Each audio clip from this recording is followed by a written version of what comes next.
Thanks for subscribing to this channel. If you value the effort put into bringing you this entertainment, why not buy us a coffee in way of appreciation? There are links in both the description and the pinned comments below the video. Your continued support, likes, and comments are greatly appreciated.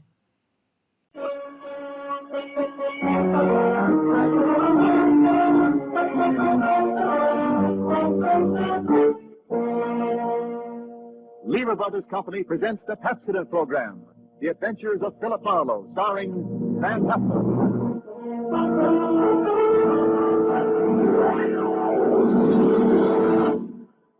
Pepsodent presents Philip Marlowe, Hollywood's famous private detective created by Raymond Chandler.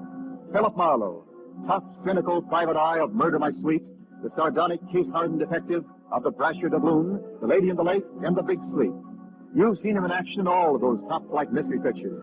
Now, in order that you may continue to enjoy this exciting mystery series, Pepsodent brings you The Adventures of Philip Marlowe on the air with a cast of noted radio players and starring MGM's brilliant and dynamic young actor, Van Heflin.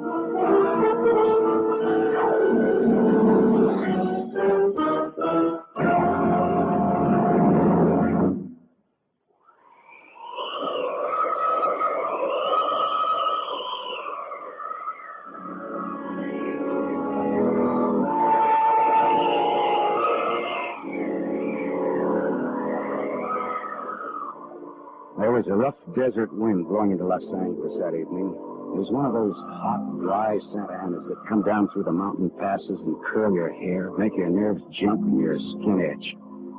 On nights like that, every booze party ends up in a fight, and meek little housewives feel the edge of a carving knife instead of their husbands' necks. Anything can happen when the Santa Ana blows in from the desert.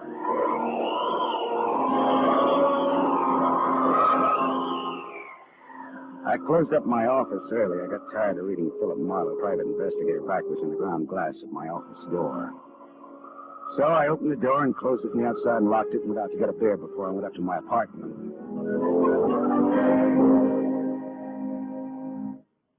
Fella up again, Mr. Marlin? Marlowe. Marlin is a fish. Yeah, I know. Hey, you bartender. Come in on the ride. Drunk again. What'd you expect in this business? Autograph hounds? Make it snappy, yeah? Be right with you, sport. I gotta draw this man a beer.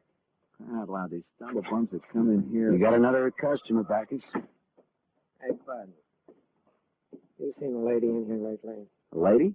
Tall, good-looking, brown hair, a print bolero jacket, and a blue silk dress. No, sir. No, sir. Nobody like that's been in. All right, straight scotch, fast. I left my engine running out there. Yes, sir. Yes, sir.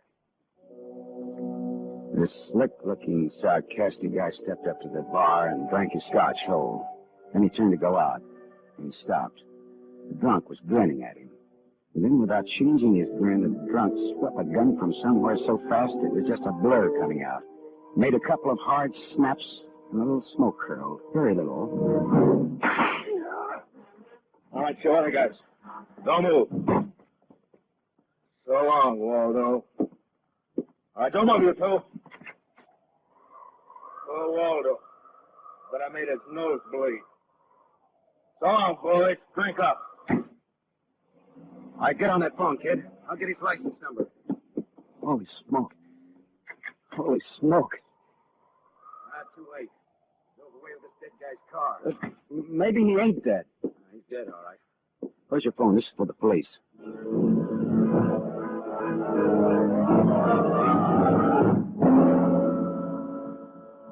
The prowl car boys were there in about 5 minutes.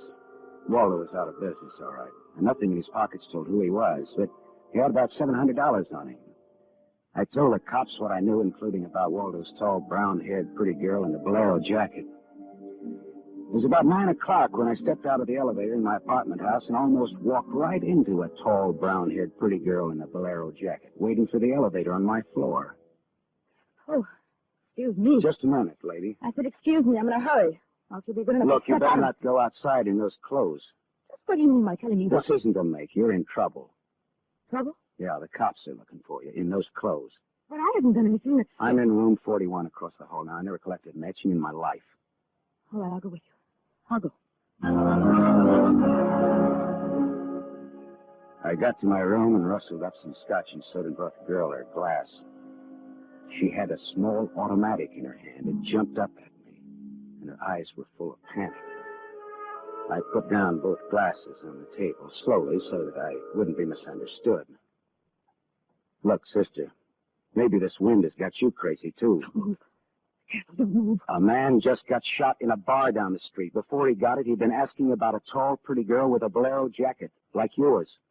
What did he look like, this man? Tall, 5'11", slim, dark brown eyes with a lot of glitter, dark suit, white handkerchief in the breast pocket. And he must have seen you earlier tonight to know how you were dressed. Am I getting anywhere? He used to be my chauffeur. You had an appointment with him, didn't you? Why? Listen, he asked for you, didn't he? Yes, I had an appointment with him. He'd stolen something from me when he left 3 days ago. I was going to buy it back from him. Why didn't you tell the police? I couldn't tell him. It was valuable, wasn't it? Valuable enough for Waldo to steal? $15,000. Oh, it's peanuts. But it wasn't the value. It meant something to me. The man I loved gave it to me, and now he's dead. He was a flyer shot down over Germany. I'll go back and tell my husband that. He probably hired you. He did? How much is he paying me? And where is this husband of yours? He's at a meeting. This late at night? He's a very important man. He's a hydroelectric engineer. I'll let you know that my husband is one of the... Skip it. I'll take him out to lunch sometime and have him tell me himself. And about Waldo. Whatever he had on you is dead stuff now, like Waldo himself. He's dead. Waldo's dead? Yes, sister, he's dead. Dead, dead, dead. Lady, he is dead. Oh, Now scream and I'll give you 2 black eyes. I'm going to scream. Who would that be? There's a dressing room behind that door. Right there. Now, don't argue with me. Do it. All right.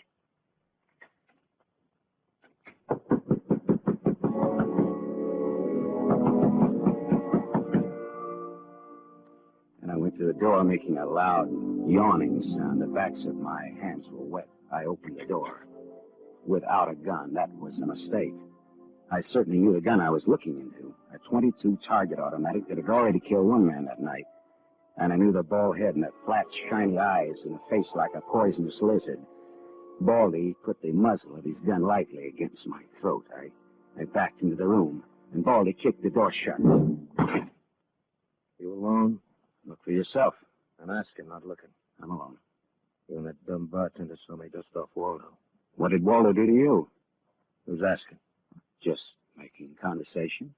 He stole on me on a bank job we did together. Got me 4 years in Michigan pen. How is he? Dead? I'm still good, drunk or sober. Tell me why I came here, pal. You heard the barkeeper and me talking. I told him my name, where I lived. That's how, pal. I said why. Skip the hangman would ask you to guess why he's there. Oh, you're pretty tough at that, ain't you? But you're slamming off, pal. All right, but you could get that gun out of my neck and try somewhere else. Oh, yeah, sure. Is this better? This suits you all right? So it is my neck. Save when, pal? Sure, party. I leaned against the gun. The door of the dressing room showed a crack of darkness. The crack widened. I began to shake a little. The girl came quietly into the room, but there was white all around her iris. She was scared. She had her gun in her hand, but I was sorry for her. Dead sorry. She'd try to make the door scream either way. It'd be curtains for both of us. You scared, mister? You worried about any little thing? I couldn't talk. The girl floated in the air somewhere behind Baldy, and her horrified face was drifting toward us. My mouth was as cold and dry as yesterday's toast. Well, kid, how's it feel? You ready yet? Go on, say the word. Well, don't take all night about it if you're going to do something about it. Why not, pal? I like this. I suppose I yell. Go ahead, yell. Go ahead. Hey, look! Oh, Thanks, sister. Thanks. That buys me. Everything I have is yours now and forever. You flatter me knowingly. I only punched him. All right, now get out of here while I call the cops down on this killer. good night. Hey, wait. Leave that bolero jacket here. March you for the cops. Oh, yes, here. Okay. See you again? Why? Oh, I don't know. No, I guess not. After all, who am I to be the rival of a dead flyer? I'll see that the police get Jesse James here. Good night, lady.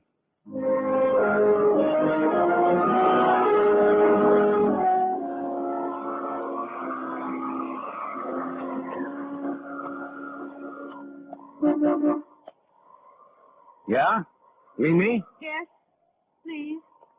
Oh, you. Again, huh? Sit in. I must talk to you. You want to know what happened at headquarters, huh? Yes. Well, I went down there with the law and gave them the story. I left you out of it. Thank you. You saved my life, so no one knows a thing about you. Well, incidentally, neither do I. Well, my name is Mrs. Frank Bosley. 212 Fremont Place, Olympia 24596. Is that what you want? I guess so. Well, there it is. Now, why did you really come back? I wanted my pearls. Pearls? Yes. Pearls, too, huh? All right. Tell me about the pearls. You had a murder and a beautiful mystery woman and a sadistic killer and a heroic rescue. Now we will have pearls. I was to buy them back from a man called Waldo. Well, I saw everything that came out of his pockets, and there weren't any pearls. Could they be hidden in his apartment? It's possible. Waldo lived on the same floor you do in his apartment house. And why didn't I know him, at least by sight? He moved in last week. He managed to get a sublet. Great, a sort of an amateur magician on the side, huh? It's getting rather late. Yeah. What about your husband this hot, mysterious night? He's still at his meeting. You could have brought him along. You could have sat in the back seat working out a problem in hydroelectrics while... While what? Well, I didn't have any answers. They wouldn't sound cheap or just ridiculous or from the sophomore class of radar team. I had an unlit cigarette in my hand. I threw it out of the window. I took a hold of her and kissed her. She sat very still. I was shaking when I let go of her. Her voice trembled a little when she spoke. A man should have done that. I wasn't always that way. Only since Johnny Dalmas was killed in the war. He gave me those pearls. 41 of them perfectly matched with the diamond propeller clasp. I'd have loved them if they'd been wooden beads because he gave them to me. I love Johnny. The way you love just one time. You understand me? What's your name? Lola. Lola, how did you explain a $15,000 pearl necklace to your husband? I told him you were an imitation and I bought for myself. How did Waldo latch onto them, what they stood for? When my husband was in Argentina, Waldo and I go for long drives. I was restless and wretched because of Johnny. Sometimes Waldo and I had a little drink together, but that's all. But you confided in Waldo about this pearl. I was a fool. And when your husband came back, Waldo stole the pearls and offered to sell them back to you, or he'd tell Papa. Huh? I was a fool. And now you think the pearls are upstairs in Waldo's apartment? I suppose it's a lot to ask. No, sweetheart. Huh? I've been paid. I'll go look. Wait here.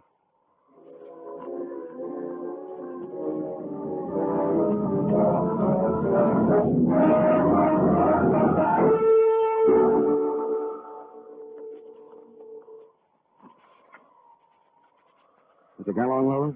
No. So? No. No pearls? No pearls. Oh. There was a man in Waldo's room. Man, who? You know a man named Leon Bostanos? Not by name. I don't know. Mexican, South American, about 45, small, iron gray hair, very neat, fawn-colored suit, wine-colored tie. No, I don't think I know such a man. Is he the one in Waldo's room? Yeah. What do you have to say? Very little. In fact, nothing. He's dead.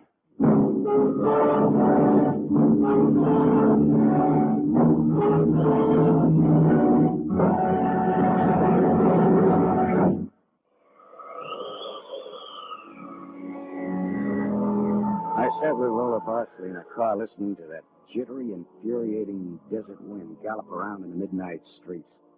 I just told her about the Latin-looking man I'd found in Waldo's room in a very dead condition. I held her hands until they stopped trembling. Then I gave her the few remaining details. He had a gun in a shoulder holster, but someone had strangled him before he could use it. Someone? Waldo? Maybe. You see that convertible coupe two car has? Been there for hours. He's already back parked here to wait for you. Leon, the man in Waldo's room, came in that car, but according to the key containers he carried, that isn't his car. Whose car is it? Does it matter? Well, it belongs to a lady, according to the tag on the keys. A lady? Well, anyway, a woman, if you're going to split hairs. Eugenie Kolchenko, in West Los Angeles? Never heard of her. Uh-huh. All right, well, you go home now, huh? What are you going to do? Drive that flossy convertible around, wave at my friends, impress people. Run along now. Me, I've got another date.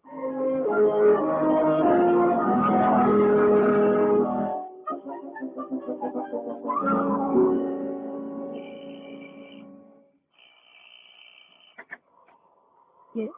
What is it, please? Miss Eugenie Kolchenko, Yes? What is it? did you lose or misplace a pigeon gray convertible coupe? What are you saying? Now, don't be alarmed. I found it and I brought it home to you. Come in, please. It is a reward you wish. Shall we say... Snap out of it, Dragon Lady. Who was he? Oh, what's who? That little guy, Leon. You loaned your car to. He's dead. Who was he? Oh, no. Oh, yes.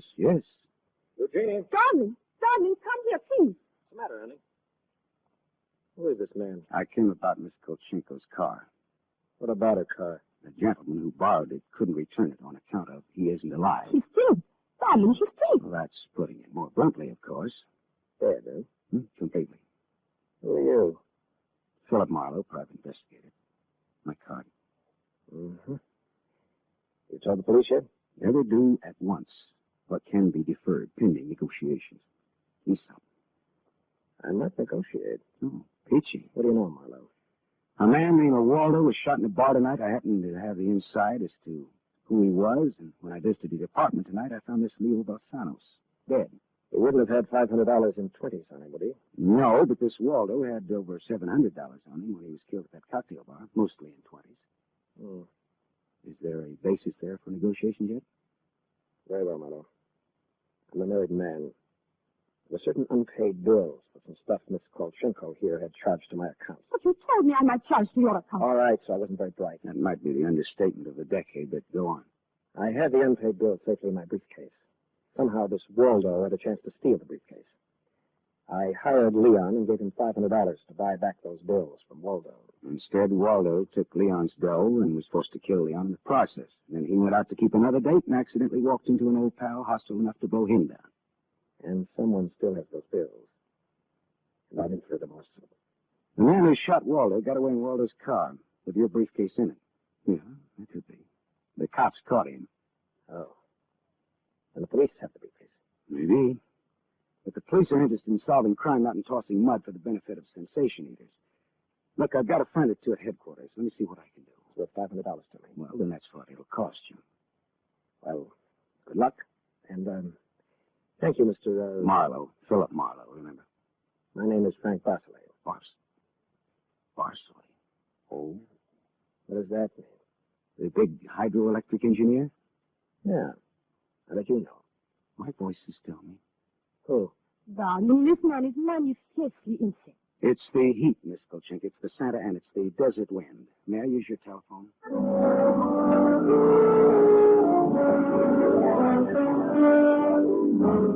Someday I must tell you about Ibarra. Salt of the earth, Ibarra, detective lieutenant over Central Homicide. I phoned Ibarra from Miss Kolchenko's house and told him where he could find a well-dressed cadaver named Leon and furnished a few small details.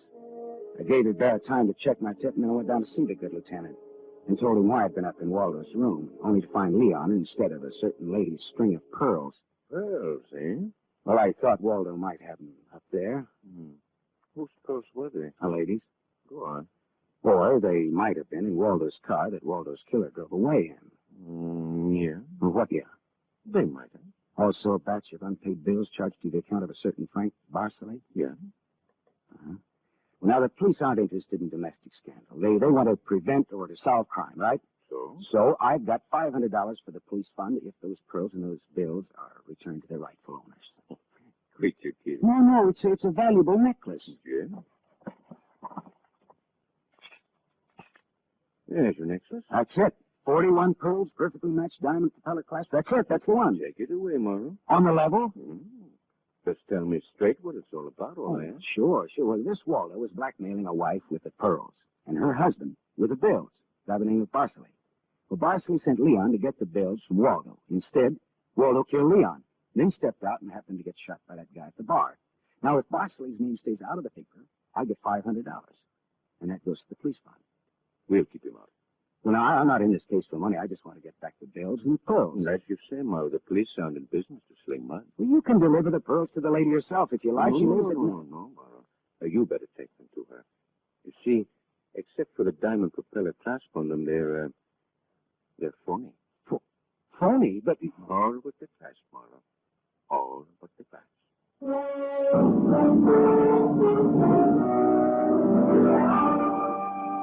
I scared of you, Barry. flyer, Johnny Dalmas, the great lover, had given Lola a string of fake pearls. Well, I didn't know how to tell her, but I called her up and told her to meet me at the Beachcombers at 2. I was going to slip her the bad news slowly. I'm glad you asked me to meet you here, Mr. Marlowe. See, I had to have someone to talk to. Go ahead. Go ahead, talk, honestly. Now, Mr. Marlowe, now more than ever, I must have those pearls. Why? Money trouble? Oh, no. It's just that everything's gone wrong. And this morning my husband told me we're to separate. Oh, I'm sorry, Lola. But if I had Johnny's pearls, it would be a link with the past and with Johnny. It only meant to me. It's how a woman feels, Mr. Marlowe. I wouldn't blame you for not understanding. Maybe I do, though. So please, Mr. Marlowe, please, you'll try to find my pearls. Lola, look, Even if it isn't all of them. Any part of them. Any single smallest one of them. It's the Johnny's. Look, will you meet me here again around 4 o'clock? I'll be here. Okay, I'll see what I can do.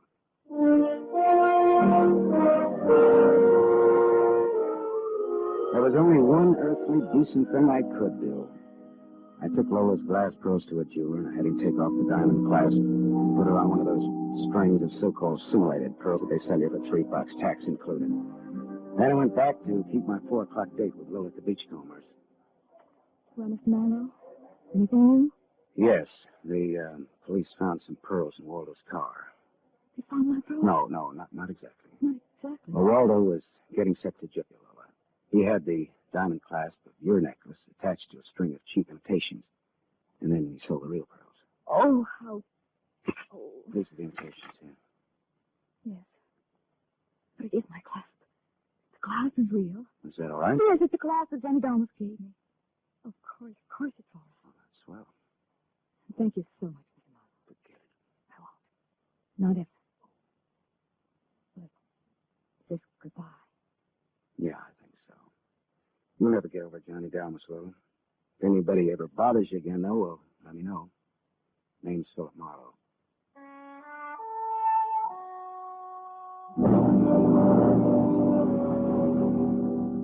I drove almost to Malibu and then I parked and looked out on the rock cliff.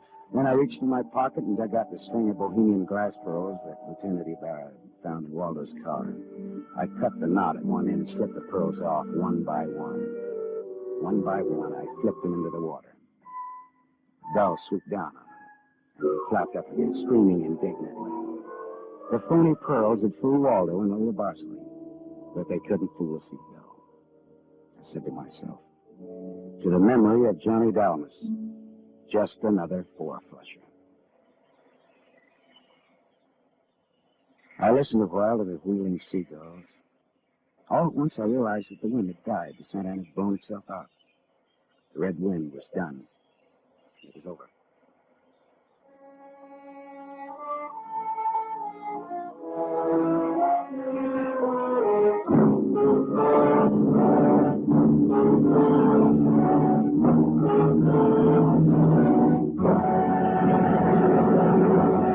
You have just heard Van Heflin starring in the first of a new mystery series, Raymond Chandler's The Adventures of Philip Marlowe, brought to you by the Lever Brothers Company, makers of Pepsodent.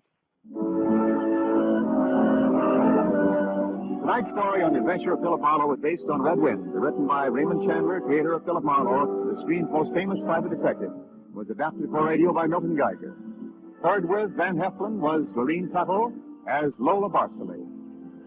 And this is Wendell Niles inviting you to listen again next week at this same time to another exciting story on The Adventures of Philip Marlowe, starring Van Heflin with a distinguished cast.